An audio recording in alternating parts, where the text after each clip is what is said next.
సర్వచిత్తము నీదేనయ్యా, స్వరూప్యామిచ్చు కుమారివి. సర్వచిత్తము నీదేనయ్యా, స్వరూప్యామిచ్చు కుమారివి. సాహే పైనున్న మంటినయ్యా, సరి అయిన పాత్రను చేయుమయ్యా. సర్వేశ్వరా నిత్యుండను, సర్వదా నిన్నే సేవింతును. సర్వచిత్తము నీదేనయ్యా, స్వరూప్యామిచ్చు కుమారివి. దేవుని యొక్క వాక్యమును చదువుకుందాము. పరిశుద్ధ లేఖన భాగములో నుండి ఆదికాండము 30వ అధ్యాయము 8వ వచనం చదువుకుందాము. అప్పుడు రాహేలు దేవుని యొక్క కృప విషయమై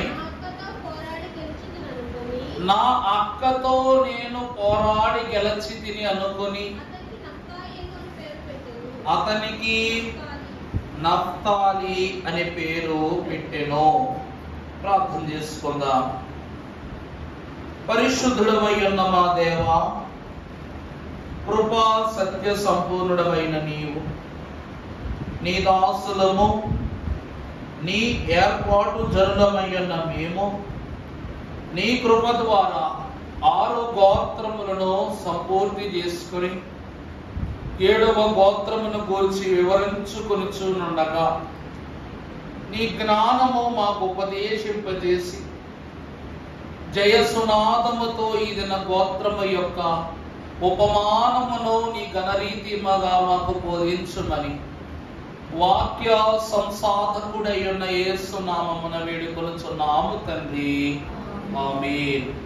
6 గోత్రములలో ఉన్న ఆశీర్వాదము లోకానుసారమైన క్రియలను తప్పించి దేవుని సముఖమున పరిశుద్ధ జనముగా ఒప్పించుకున్న దేవుడు మనకు ఈ గోత్రములలో ఉన్న తప్పులనన్నిటినీ తొలగించి మెప్పులతో మనందరినీ దేవదేవుడు పరలోకమునకు నడిపించును గాక. 6 కుమారులైనటువంటి లేయా సంతానము పరిపూర్ణమైన తరువాత అప్పటికి కూడా ఈ యొక్క రాహేలు యొక్క గర్భము తెరవబడలేదు. అవుతుందంటే రాహేలు యొక్క గర్భము అంటే వాక్యమును బట్టి మనము చూసినట్లయితే ఆమె ఆలస్యముగా బిడ్డలను కనిన ఆశీర్వాదకరమైన బిడ్డలనే కంది. అందుకే ఆలస్యమైనంత మాత్రమున అది నెరవేరదని అనుకోవద్దు.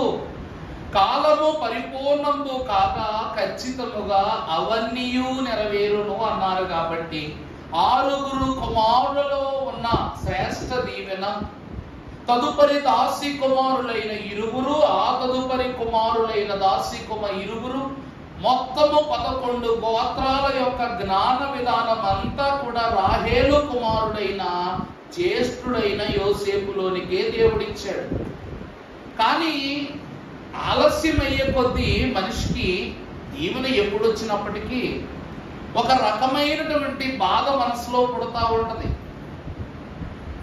ఒక మనసులో బాధ పుడతా ఉంటది. ఎందుకంటే దేవుడు ఇచ్చిన నాడు పుచ్చుకుని సంతోషపడతాం, అప్పుడు గంతులేస్తాం. కానీ మన ముందు మనం ఎవరిని చూసి అసూయ పడుతున్నామో వారు ఎదిగిపోవడాన్ని బట్టి మన మనస్సు బాధ పొందుతూ ఉంటది. తన సొంత అక్కకు అప్పటికి 6 సంతానం ఉన్నారు, ఈమెకి ఇంకా సంతానం కలగల.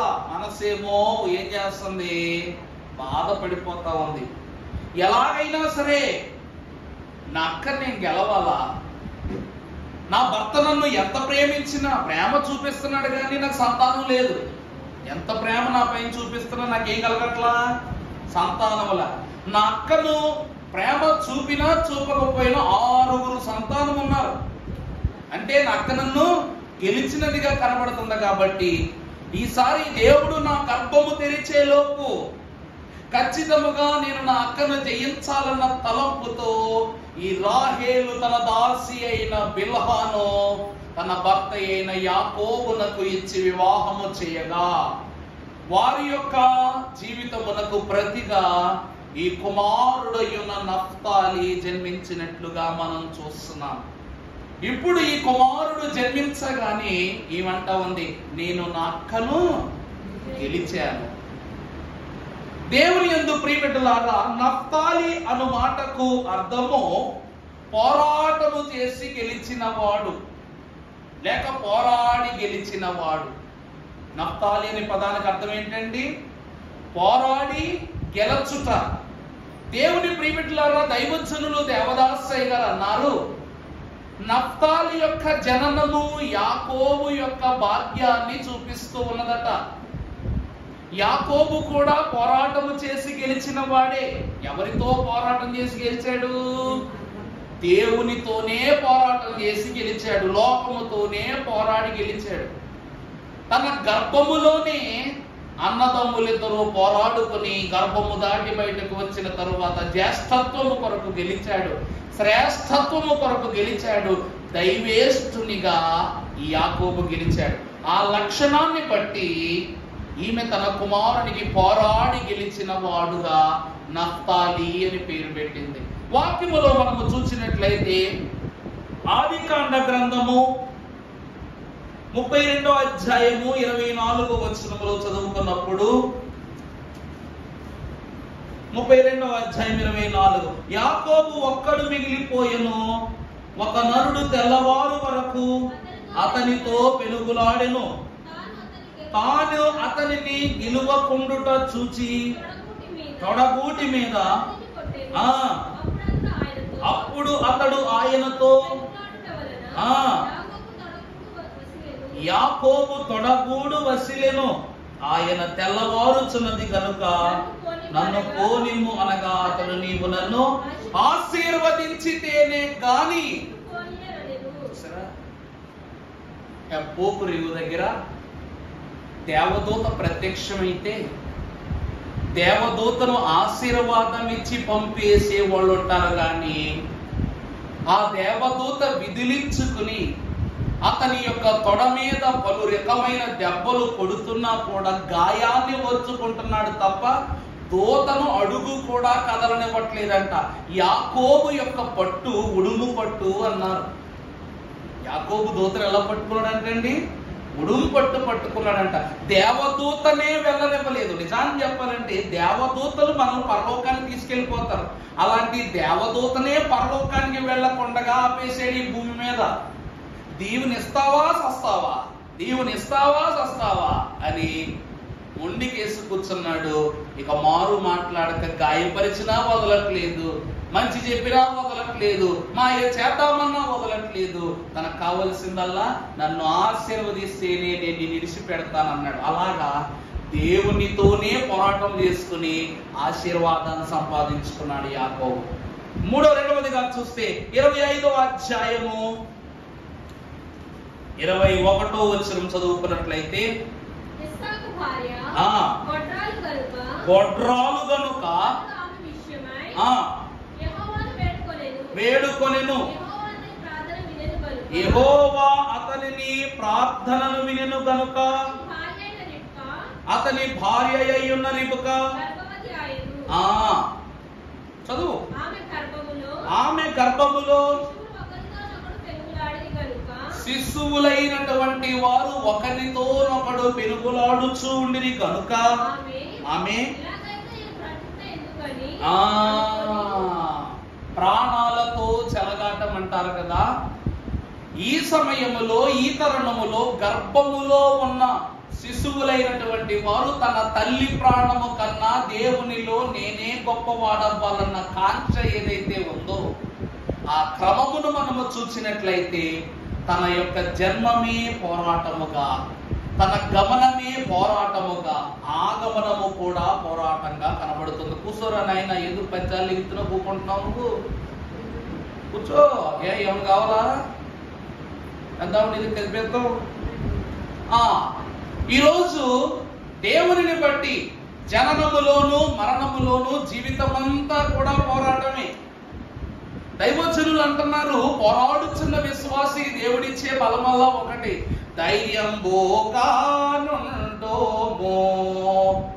ఓ విశ్వాసి, ధైర్యం బోకానుండోమో.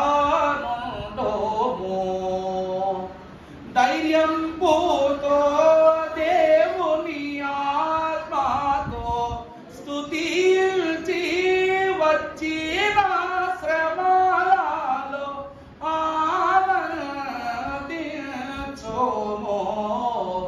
నీవే అని నమ్మిక యేసు నాకు, నీవే అని నమ్మిక. ఇతడు తల్లి గర్భమునందు దేవుని ధైర్యమును పంచుకున్నవాడై ఒక గొప్ప పోరాటముని గర్భములో జరిగించాడు. అంతే మాత్రం కాక దూత అనుకుంటుందంట, అయ్యా యాకోబు వదలవయ్యా వదలవయ్య. మొదట ఏం చేస్తారు, వదులు వదులు అంటాం. దాని తర్వాత ఒక గంట అయిందనుకో, వదలరా బాబు అని. చివరికి ఒరే వదలరా, కాళ్ళు వచ్చేస్తున్నా ఎంతసేపు పట్టుకుంటావురా వదలు. దూత సైతము బతిమెలాడుకునే రీతిగా మారిపోయిందంట. కారణం ఏంటి తెలుసా? ఎవరు నా భక్తికి హితమైనట్టి పోనాది, ఎవరు నా కంపు, ఎవరు నా భక్తికి హితమైనట్టి పోనాది, ఎవరు నా కంఠము నిత్యం పాటలతో, ఎవరు నా హృదయము మూర్ఛనిచ్చి సేదా తీర్చి మనసు చివుకుమను గాయము పంపిరి సిల్వబడ్డ యేసు క్రీస్తే. నాకింత ప్రోత్సాహము గల్గోట ఏకాగ్రమైన హేతువయ్యుండు. దూతను ఏ పునాదిని బట్టి ఆపాడంట? ఎవరు నా భక్తికి హితమైన పునాది, ఎవరు నా కంఠంపును ఎత్తెన్ పాటలతో, ఎవరు నా పాపముల భారము నెత్తుకొని దేవునికి నాకును చివరకు స్నేహంబును గల్పిరి సిల్వబడ్డా. ఆయనే, ఆయన పేరిట దూతను ఆపాడు. వాక్యములో దైవజనులు దేవదాసయ్య గారు అంటారు, యెహోషువ దేవుని పేరిట సూర్య చంద్రులను ఆపినట్లు, దేవుని పేరిట మహాభక్తుడైన ఏలియా వర్షమును ఆపినట్లు, యాకోబు దేవునిని పునాదిగా చేసుకుని దేవదూతను 2 రోజులు ఆపేశాడట. అలాగా ఎంత అద్భుతమో! ఈ రోజు తెల్లవారున వచ్చింది, రేపటి తెల్లవారేంత వరకు దూతకేమి లేదు, ఉన్న చోటునే పునాదిగా బిగిసిపోయినట్లుగా ఆపేసాడు. కాలు కదపనివ్వట్లా, ఏళ్ళు మెదపనివ్వట్లా. అదే అంటున్నారు, దేవుని యందు నమ్మిక ఉంచినటువంటి భక్తుడు దేనితోనైనా పోరాడాలి, దేని కోసమైనా కూడా పోరాడాలి. యాకోబు ఆశీర్వాదముల కోసం పోరాడాడు. ఈరోజు 6 బిడ్డలైనటువంటి వారిని లేయా కంది. బాధ ఉండదా? ఎలా ఉంటదంటే, మొదటి కుమారుడేమో యెహోవా చూడుము, రూబేను. రెండవ కుమారుడేమో యెహోవా వినుము, ఎవరు? షిమ్యోను. మూడవ కుమారుడేమో యెహోవా హత్తుకొనును, లేవి. ఇలాగున ప్రతి ఒక్కరూ యెహోవా పేరుగా 6 బిడ్డలు పుట్టేశారు. నాకు ఒక బిడ్డ కూడా కలగట్లేదు, మరి నాకెప్పుడు దీవెన? మరి ఆ దీవెన కావాలి కాబట్టి తన అక్కను గెలవాలి, భక్తిలో గెలవాలి, జ్ఞానంలో గెలవాలి, లోకంతో గెలవాలి, లోకమేసిన నిందలు దాటి గెలవాలి కాబట్టి పోరాడిందంట. పోరాడింది ఈ కుమారుని కలిగి. ఇప్పుడు పోరాటములో గెలిచినటువంటి విశ్వాసి ఎలా ఉండాలి అంటే, ద్వితీయోపదేశ కాండము 20వ అధ్యాయము 3వ వచనమును మనం చదువుకున్నట్లయితే, ఇశ్రాయేలులారా వినుడి,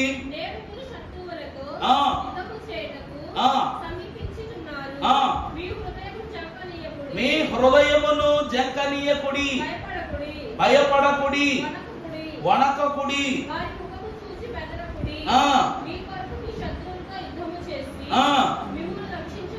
మీ దేవుడైన యెహోవాయే. ఇప్పుడు యాకోబు పోరాటం చేశాడు, ఇక్కడ ఉన్నటువంటి నఫ్తాలి కూడా పోరాటం చేశాడు అన్నాం. ఈ రోజు మనము కూడా ఏం చేస్తున్నాం లోకంలో పాపంతో? వదినా మెఫీబోషెతు గురించి చదువుకుంటున్నప్పుడు, ఒకని అవిధేయత వలన అనేకులకు ఏం కలిగింది? పాపం కలిగింది. ఒకని విధేయత వలన అందరికీ రక్షణ కలిగింది. అలాగే దేవుని విషయములో రాకడ సంఘముగా ఎత్తబడుచున్నటువంటి మనము కూడా పోరాడేటప్పుడట మనము ఎలా ఉండాలి అంటే, మొట్టమొదటిగా యుద్ధములో అడుగుపెట్టినప్పుడు, లేక సాతానుతోనో దయ్యములతోనో మనకున్న ప్రతి అపవిత్రాత్మ క్రియలతోనో పోరాడినప్పుడు మనము ఎలా ఉండాలని వాక్యం అంటుందంటే, మీ హృదయములను జంకనీయవద్దు, భయపడవద్దు, వణకవద్దు. వారి యొక్క ముఖాలను చూచి మీరేం కావద్దు? దూతతో నేను పోరాడగలనా? ఏ బిలామ ప్రవక్త దూత యొక్క ఖడ్గాన్ని చూచి ఆ యొక్క గార్ధబాన్ని దిగి మోకరిల్లి నన్ను క్షమించని వేడుకున్నాడు. అలాంటి పరిస్థితిలో యాకోబు లేడు. ఖడ్గము చూపించి దేవుని సైన్యముగా ఏర్పరచబడిన దూతకే కన్నీళ్లు పెట్టించాడు యాకోబు. భయపడకుండగా, జంకకుండగా, వణకకుండగా, ముఖము చూసి తన యొక్క ఆలోచన చెదరగొట్టుచుండగా తను ఎలా ఉన్నాడని యెహోవాయని నమ్మిక ఉంచి తన యొక్క పోరాటం కొనసాగించాడు. ఎందుకంటే యుద్ధము చేయువాడు యెహోవాయే. అందుకే గెలిచే వారికి ఉండాల్సిన గొప్ప లక్షణాలు ఏమిటంటే భయపడకుండా. ఎందుకంటే మనం ఎందుకు భయపడాలి? మొట్టమొదట విశ్వాసులు ఎందుకు భయపడాలి? అసలు ఎవరికి భయపడాలి? అర్థమైందండి? దేవదాసయ్య గారు ఎప్పుడు కూడా ఎవరికి భయపడలేదట. దేవదాసయ్య గారి దగ్గరికి ఇంగ్లీషు దొరలు వచ్చినప్పుడు కూడా ఆయన విశ్వాసాన్ని చూసి ఎంతో ముచ్చటపడేవారంట. ఎందుకంటే ప్రతి విషయములో ప్రభువుకు ప్రథమ స్థానం ఇచ్చేటువంటి విశ్వాసి ఎవరికి ఎప్పుడు భయపడనవసరం లేదు. అందుకే కీర్తనలో రాస్తారు, భయపడరాదు క్రీస్తు విశ్వాసి, భయపడి దిగులు పడరాదు సుమి. భయపడుటెందుకు? బైబిలు నందున నయమగు వాగ్దానములు కలవు. భయపడకుడరెడి పలుకులు నీకు జయము కలుగు 365 కలవు, వాగ్దానములు కలవు అని రాశారు. అంటే దినదినము నీ కొరకు దేవుడు ఒక వాగ్దానాన్ని, ఒక ధైర్యమునిచ్చు సూత్రాన్ని దేవుడు ఏర్పాటు చేశాడు. అందువలన దేనిని చూసి భయపడాలి? దేనిని చూసి భయపడకూడదు. నఫ్తాలి మహాభక్తుడట అన్ని యుద్ధాలలో పాలుపంపులు కలిగిన గోత్రముగా కనబడుతూ ఉంది. దేవుని వాక్యములు మనము చూసినట్లయితే సంఖ్యాకాండము 1వ అధ్యాయము 15వ వచనము మనము చదువుకున్నట్లయితే, నఫ్తాలి గోత్రములో కనాను కుమారుడైన మీరు సమాజముగా పేరు పొందిన వారు, ప్రధానులు, ఇశ్రాయేలు కుటుంబములలో వీరెవరు? ప్రభువునందు దేవుని ప్రియబిడ్డలారా, ఈ నఫ్తాలి గోత్రము వారు ఎవరు అనగా, ఇక్కడ వీరు సమాజములో పేరు పొందిన వారు, అలాగుననే తమ పితరుల గోత్రములలో వీరే ప్రధానులు. అర్థమైందండి? వీరే గొప్ప స్థితిలో కనబడుతున్న గోత్రము, ప్రధానునిగా చేయబడినటువంటి గోత్రం. ఎందుకంటే ఈ 6 బిడ్డల మీద ఈ తల్లి ఏం పొందుకుంది? ఈ 6 మొదట లేయా కుమారులైన 6 మీద ఈ నఫ్తాలి గోత్రాన్ని బట్టి రాహేల్ ఏం చేసిందట? జయాన్ని పొందుకుంది. అంతే కదండి, ఇందాక చూసినట్లు నక్కని నేను గెలిచాను, నక్కను గెలిచానంటే వాళ్ళ 6 బిడ్డల్ని నేను గెలిచినట్లే. అందుకే దేవుని యొక్క వాగ్దానం అంటా ఉంది ఏమిటంటే, మీరు సర్వ గోత్రములకును సమాజములో పేరు పొందిన వారు. 6 కన్నా పేరు పొందిన గోత్రం రెండవది, మీరు ప్రధాన గోత్రముగా పిలువబడుతున్నటువంటి వారు. దేవుడు ఏ గోత్రాన్ని కూడా తక్కువ చేసి చూడలేదు. ఏ గోత్రం విలువ గోత్రానికి. ఈరోజు ఎవరు వారి వారి క్రియల చొప్పున వారి వారి జీతాన్ని తీసుకుంటారు. అలాగే గోత్రములలో కూడా దేవుడు ప్రతి ఒక్కరికి, ఈరోజు యోధా గోత్రం కదా అని 20,000 మందిని పంపించలేదు, లేవీ గోత్రం కదా అని 25,000 మంది పంపించాల. ప్రతి గోత్రానికి 12,000 మంది వెళ్ళారు లెక్కింపబడిన సంఖ్యలో ప్రకటన గ్రంథంలో. అవునా కాదండి? నా యొక్క యాజకత్వం చేస్తున్నారని లేవీని ఏమన్నా ఒక 2,000 మందిని పెంచాడా దేవుడు? యోధా గోత్రంలో ప్రభువు పుట్టాడు కదా అని చెప్పేసి ఒక 2,000 మందిని పెంచాడా? ఒక రోజంట ప్రభువు ప్రకటన గ్రంథాన్ని బోధిస్తున్నారంట యోహానికి. క్రమం జరుగుతుంది పద్మాస్ ద్వీపంలో.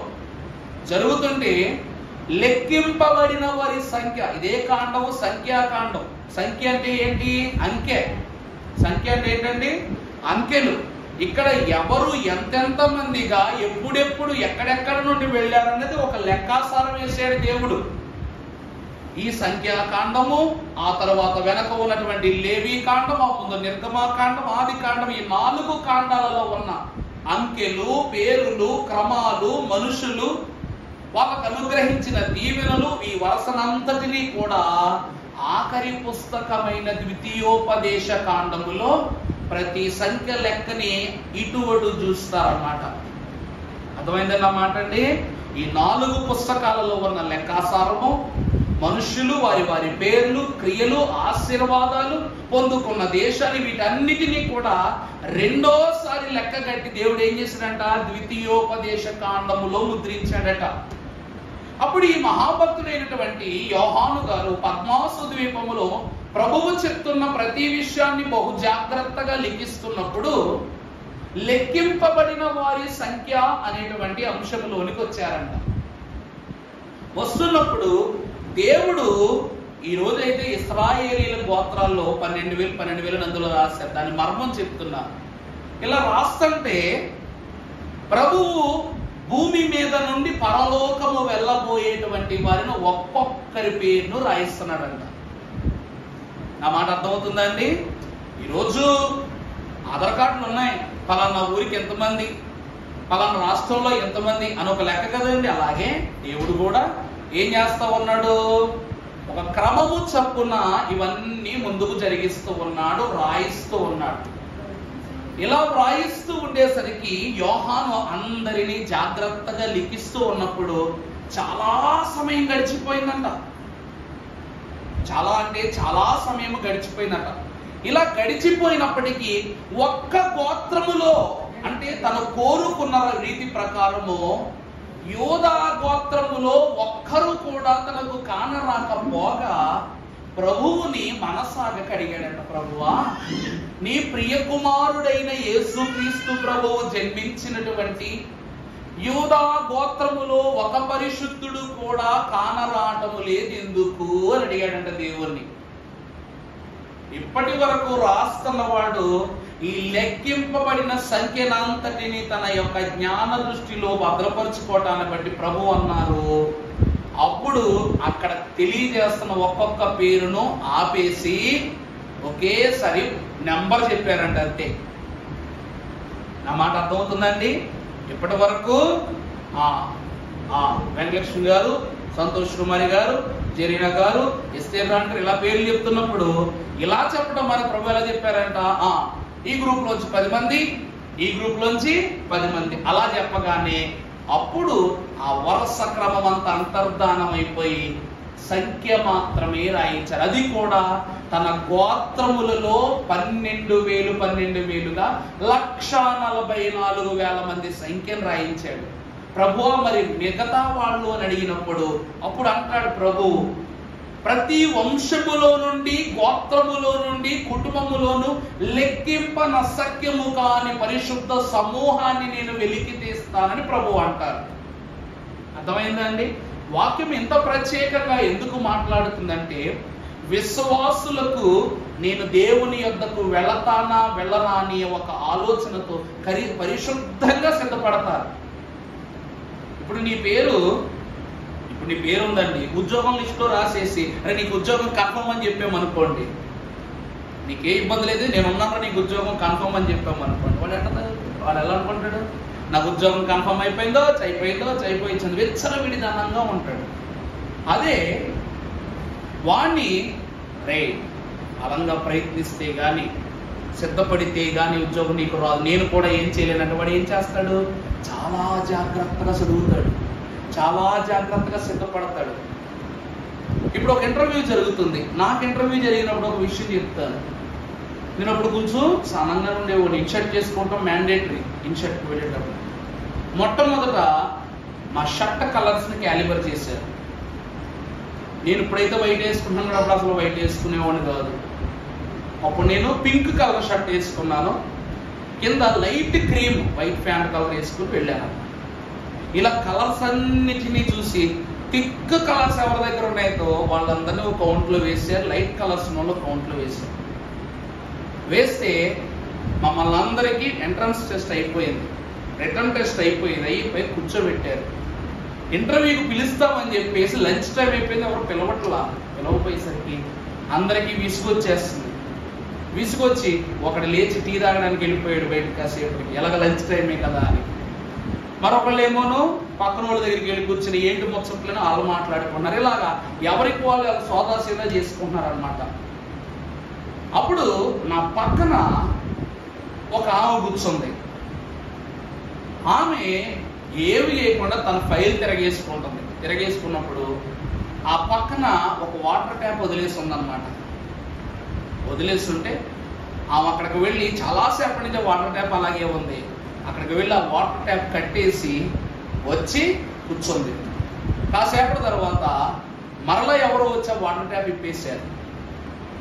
రెండోసారి ఇల్లు కట్టింది, మూడోసారి ఇప్పారు, మూడోసారి కట్టింది, నాలుగోసారి ఇప్పేసరికి అది కట్టడానికి ఎవడొస్తాడని చూసి ఆ వెంటనే అక్కడ ఉందన్నమాట. మేనర్స్ లేదా, బుద్ధి లేదా, నీళ్ళలో వదిలేస్తాం, తాగే నీళ్ళే కదా ఇలాగని చెప్పి సిట్టేసింది ఆఫీస్లో అతను పట్టుకుని. తీరా అతను ఎవరంటే ఆ కంపెనీకి బాస్. ఆ కుల ఇప్పింది కట్టింది ఆయనే, తిట్టేసింది, మొహం మీద తిట్టేసింది.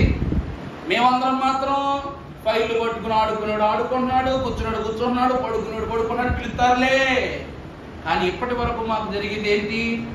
ఇంటర్వ్యూ. ఆ ఇంటర్వ్యూలో నేను సెలెక్ట్ అవ్వలేదు లేండి, ఎందుకు నేను అబద్ధాలు చెప్పుకుంటారు, నేను సెలెక్ట్ అవ్వాలా. ఆ రోజు సుమారు 76 మంది పైచిలుకుగా మేము వెళ్ళాం ఇంటర్వ్యూకి. ఆ అమ్మాయి ఒక్కదానికి ఉద్యోగం వచ్చింది. దేవుని వాక్యం ఏం చెప్తుందంటే, నిజముగా ఈ డబ్బు నీకే అని చెప్పామనుకోండి దర్జాదనం ఎక్కువైపోద్ది, కానీ కష్టపడిన సొమ్ముకు జాగ్రత్త ఉంటుంది. దేవుని వాక్యం అంటున్నది అది. ఈరోజు విశ్వాసులకు పరలోకములోనికి నువ్వు ప్రవేశిస్తావని దేవుడు పేరు చూపించేసాడు అనుకోండి, కాళ్ళ మీద ఆగవు, ఆలోచనలు ఆగవు. నేను ఏం చేసినా కూడా పరలోకం వెళ్ళిపోతాననే ధీమాతో మనుషులు ఏమైపోతారు? విచ్చలవిడితనంతో మారిపోతారు. అందుకే ప్రతి వాణి మదికి రాకడ ధ్వని వినిపించుము రాజా, క్షితి నిమిత్తము ఇది ఏ నా ప్రార్థన. అది వారు, ఇది వీరు, అది వారు, ఇది వీరు కాదు. ప్రతి ఒక్కరికి కూడా ఏం చేయి, నువ్వు నీ రాకడ యొక్క శబ్దాన్ని వినిపించు. అమ్మో ఇది నా కోసమే, అమ్మో ఇది నా కోసం బిడ్డలు అనుకోవాలి, సిద్ధపడాలి. అప్పుడే వారు ఏమవుతారంట? సిద్ధపాటు కలిగి ముందుకు వెళతారు. ఈ పాట నాకు వచ్చి నేను ఎందుకు పాడాలి, ఈ వాక్యం నాకు వచ్చి నేను ఎందుకు చదవాలి, ఈ క్రమం నేను చేయాలి, నేను ఎందుకు చేయాలి అనే దానికన్నా ప్రతి దినము ఈ క్రమము చెయ్యకపోతే దేవుడు నన్ను లక్ష్య పెట్టడనే భయము మనలో ఉంటే సిద్ధపడతాం. ఈ పోరాటము జీవితకాల పోరాటము. నఫ్తాలి గోత్రము ద్వారా ప్రభు చెప్తున్న మాట, మన పోరాటం ఎలాంటి పోరాటం? జీవితకాల పోరాటం. ఈ పోరాటములో దేనికి భయపడకూడదు, జంకకూడదు, ఏ ముఖాన్ని చూసి పెరుగు పడిపోకూడదని దేవుని వాక్యం సెలవిస్తుంది. పరిశుద్ధ గ్రంథములో మనము చూసినట్లయితే ఈ మహాభక్తుడు 7వ అధ్యాయం అదే సంఖ్యాకాండము 78వ వచనములో చూసినప్పుడు అక్కడ మరొక మాటలు రాస్తూ ఉన్నారు. 12వ దినమున అర్పణలను తెచ్చినవాడు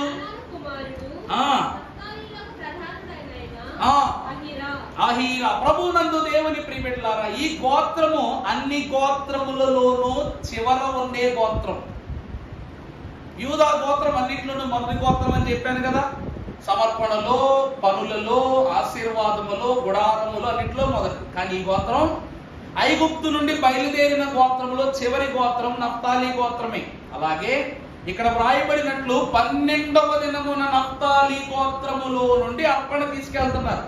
అంటే ఆ ముందు 11 రోజులు ఏమైపోయింది, వారి గోత్రాల వారి అర్పణలు పూర్తయిపోయినాయి. గోత్రములలో చివరి అర్పణ ఇచ్చినది ఈ గోత్రమే. ప్రయాణములో చివరే, యుద్ధములో చివర ఉన్నాడు కదా అని చెప్పేసి ఎప్పుడూ కూడా మనం తక్కువ చేయకూడదు.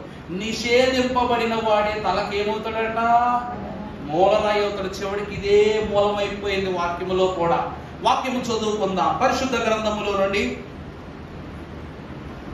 దేవదేవుడు న్యాయాధిపతుల గ్రంథము 4వ అధ్యాయము 5వ వచనం చదువుకున్నట్లయితే,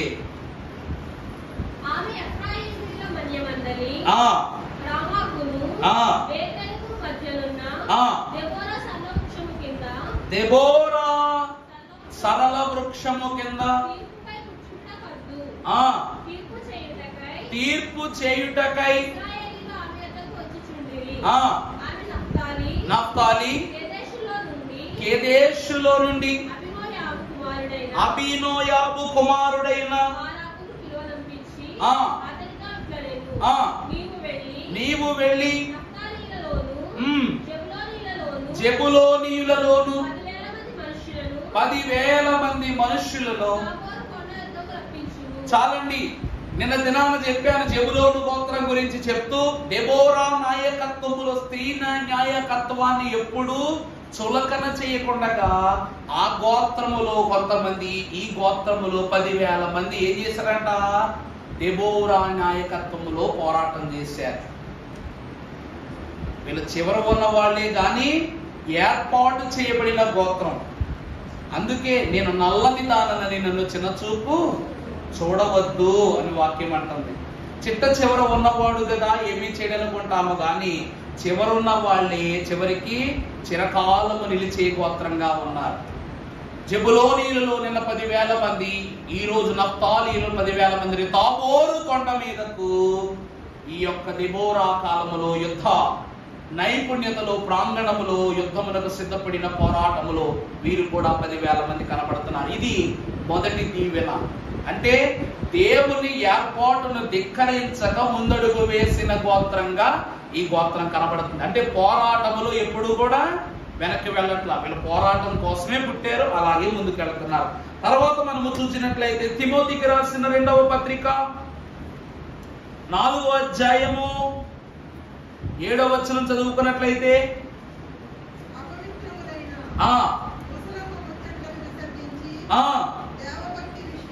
దేవభక్తి విషయములో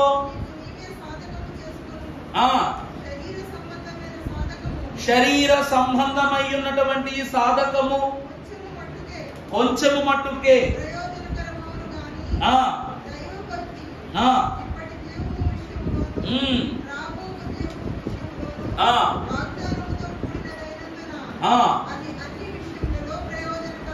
ఇప్పుడు 2వ తిమోతి 4:7 చదవండి. మంచి పోరాటము, నా పరుగు విశ్వాసమును. దేవుని ప్రియబిడ్డలారా, చివరి పోరాటము గొప్పదా, మంచి పోరాటము గొప్పదా? చివరి పోరాడినా కూడా మంచి పోరాటమే పోరాడాలి. అర్థమైందండి నా మాట? నువ్వు నీ యొక్క సంఖ్య పరలోకంలోనికి వెళ్ళేటప్పుడు 1 కోటి, 2 కోట్లు, 3 కోట్లు ఏదో ఒక నెంబర్ నీకు ఉంది ఖచ్చితంగా. కానీ ఏ నెంబర్లో నువ్వు ఉన్నావన్నది కాదు, దేవుని సన్నిధిలోనికి అడుగు పెట్టున్నప్పుడు దేవుని యందు నీకు కలిగిన ఒక నమ్మిక, ఒక విశ్వాసం, ఒక సామర్థ్యవంతమైనటువంటి సాక్ష్యము నీకుంటే ఎవడైనా నిన్ను ఆపగలనా? ఇప్పుడు 1 కోటి మంది ఉన్నారు, 1 కోటి చీటీలు వేశాను, కొండలో వేసుకెళ్ళిపో చీటీ తీసినప్పుడు 1 కోటి మందికి గుండె జల్లుమంటది, ఎవరి పేరు వస్తుందా అని. కానీ దేవుడు ఎలా అంటున్నాడు తెలుసా? అలా తీసేటువంటి చీటీలలో మంచి పోరాటము పోరాడిన వానికే నా స్వాస్యం అంటారు. వీరు 12వ రోజు సమర్పణించినటువంటి గోత్రమే, ఐగుప్తులో చివరి పోరాడిన గోత్రమే, యుద్ధాలలో చివర నిలబడిన గోత్రమే. కానీ వీళ్ళదే పోరాటం, మంచి పోరాటము పోరాడి తిని నా అడుగు కడముట్టించి తిని దేవుడు నా పట్ల కలిగి ఉన్న నమ్మికను విశ్వాసాన్ని నేను కాపాడుకుంటుని.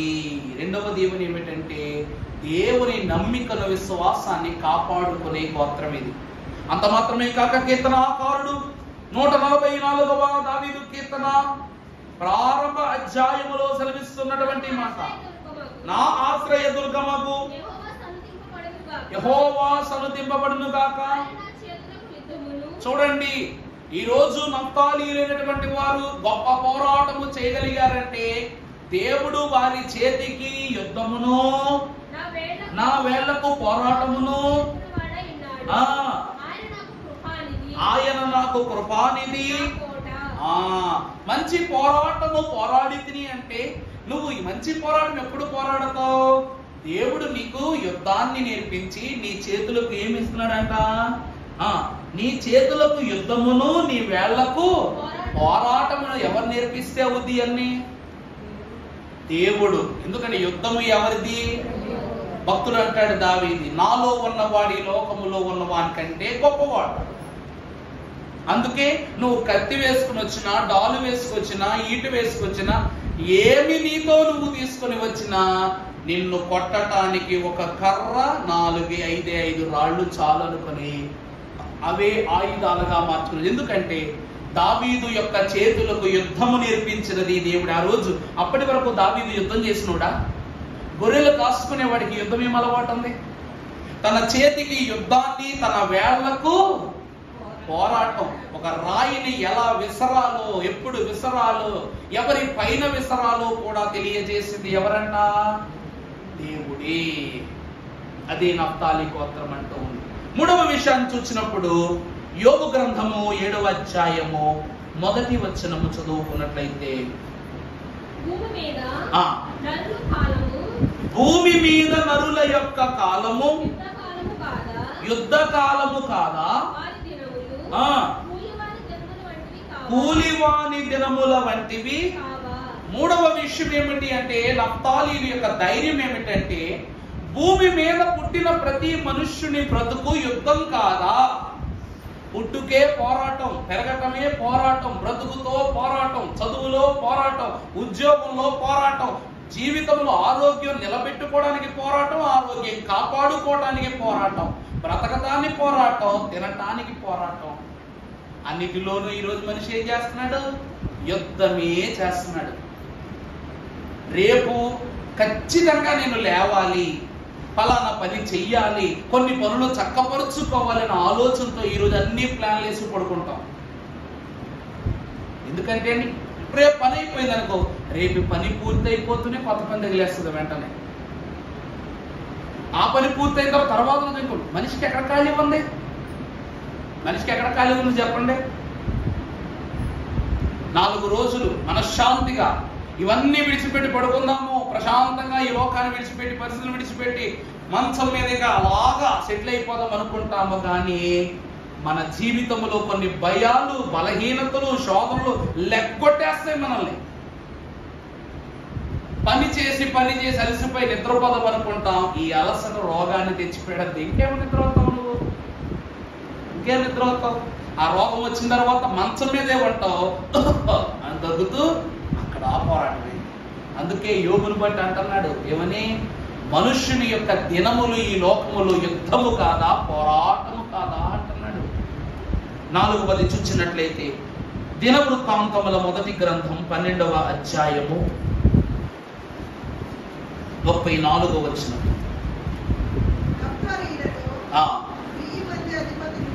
నఫ్తాలీయులలో 1000 మంది అధిపతులు, వారితో కూడా డాలు, పట్టుకొని ఉన్నవారు 37,000 మంది. అమ్మా, దానీయులలో యుద్ధ సన్నద్ధులై ఉంటూ ఉన్నవారు 40,000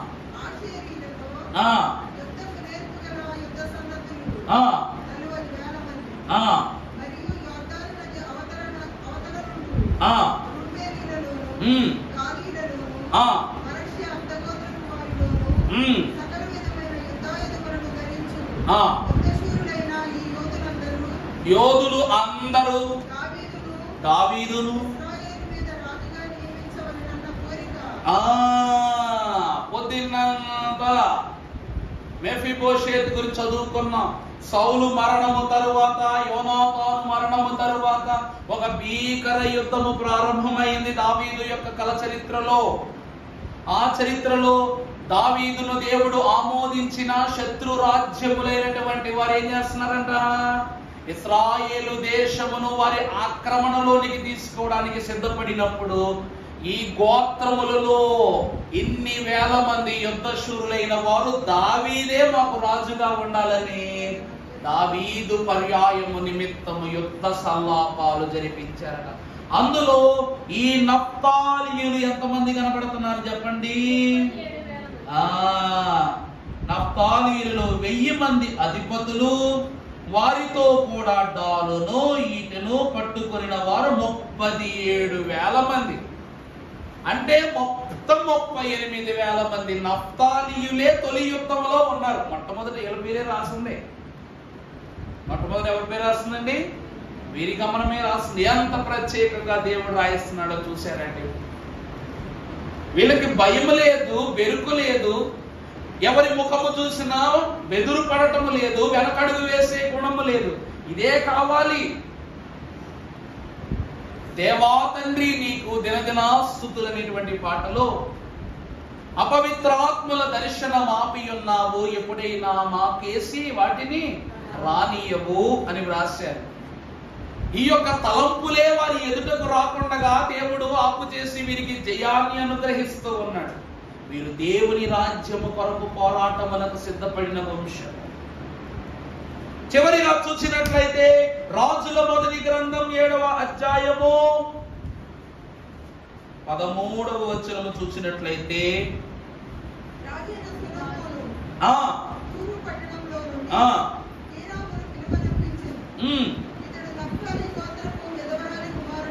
ఇతడు నఫ్తాలి గోత్రములో విధవరాలి యొక్క కుమారుడు.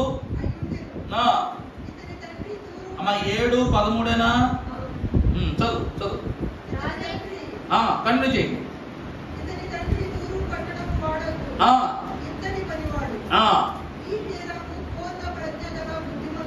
ఈ హీరాము పూర్ణ ప్రజ్ఞ కలిగిన పనిమంతుడు.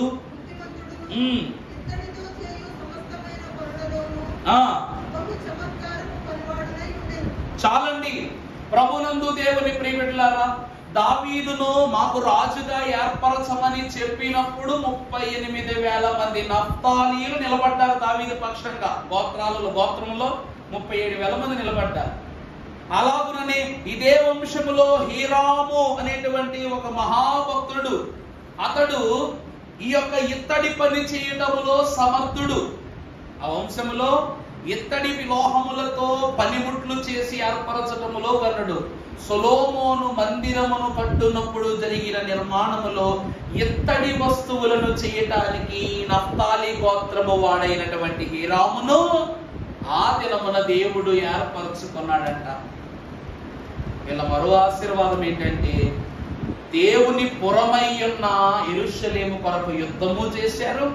దేవుని మందిర నిర్మాణములో ఇత్తడి పనిని కూడా వీరు చేసినట్లుగా మనం చూస్తున్నాం. ఒక్కడే చేశాడు. ఒక మాట చెప్తున్నాను, ఒక్కడే చేశాడు. అంత పెద్ద మందిరానికి ఇతర పని ఎవరు చేశారంటండి?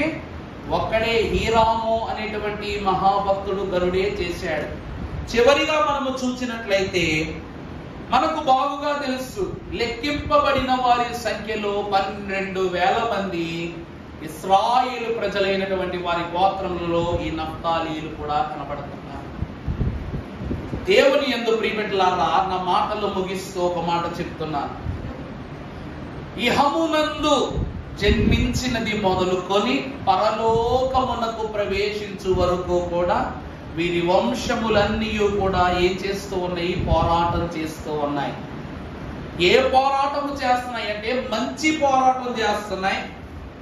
ఈ మంచి పోరాటమునకు చేతికి యుద్ధమును వేళ్లకు పోరాటమును నేర్పించినది యెహోవాయే. మూడవదిగా చూసినట్లయితే వీరు సదాకాలము ఈ మంచి పోరాటాన్ని పోరాడిన వారు. అర్థమైందండి? ఈ పోరాటం ఎంతకాలం చేశారంటే వీళ్ళు సదాకాలము చేశారట. ఈ మంచి పోరాటములో వీరు పొందిన ఎన్నో గెలుపులలో ఒక గెలుపు, వీరు యుద్ధము ద్వారా దావీదును రాజుగా ఏర్పరచుకొనుట, సొలొమోను మందిరములో దేవుని యొక్క ఇత్తడి క్రమములను వారి వంశములో నుండి జరిగించుట. మంచి పోరాటము పోరాడితే నా అడుగు కడ అంటే చివర ఎక్కడ ముట్టించారంట? లెక్కింపబడిన వారి సంఖ్య దగ్గర వీరి యొక్క అడుగును కడముట్టించి దేవుని యొక్క సంఖ్యలోనికి చేర్చబడ్డారు.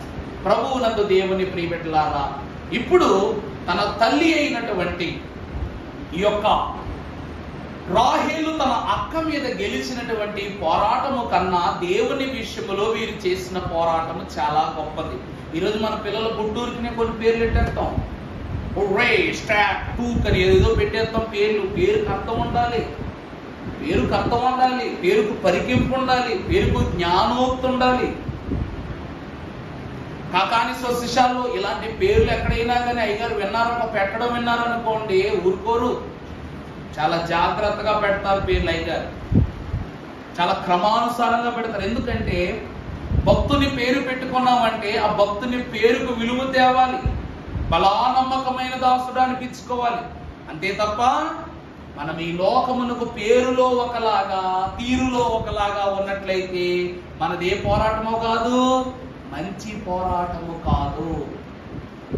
ఈ యొక్క నఫ్తాలి గోత్రము 6 అన్నదమ్ముల మీద గెలిచిన గోత్రము, ఒక స్త్రీ న్యాయాధిపతి నేతృత్వాన్ని గౌరవించిన గోత్రము, భయమెరుగని గోత్రము, శోధనను సహించిన గోత్రము, జయమునందుకున్న గోత్రము, జయించబడిన వారి సంఖ్యలో చేర్చబడిన గోత్రము.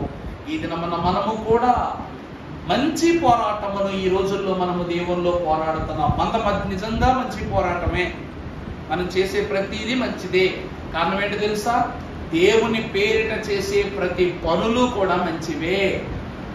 నాయనా, నేను ఈరోజు పలానా పని మీద వెళ్తున్నాను ప్రభువా, నా ప్రయాణం బాగుగా జరిగించు, నా క్రమాలు బాగుగా జరిగించు, నా క్రియలను నీవు బాగుగా జరిగించు, నా వలన ఇతరుల వలన నాకు ఎటువంటి శోధన కలగకుండా నువ్వే మాకు సమాధానకర్తగా ఉండాలి. ప్రతి విషయములో దేవుడు మనకు మంచి జయాన్ని ఇస్తూ ఉన్నాడు కనుక జీవిత కాల యుద్ధమును రాకడలో ఎత్తబడు సంఘమైన మనము చేస్తున్నాము కనుక ఈ యుద్ధములో కడపటి విజయము మనకునే దేవుడు అనుగ్రహింపజేసి ఈ పోరాటములో విజయ జీవనము మనదే. క్రీస్తు ఇచ్చిన విజయ జీవనము మనదే, విజయ జీవనము మనదే, విశ్వమంతయు మనదే, భజన సంఘము మనదే, దేవుండున్న పరలోకమెల్లా మనదిగా దేవుడు మనకందరికీ అనుగ్రహించును గాక. ఆమేన్.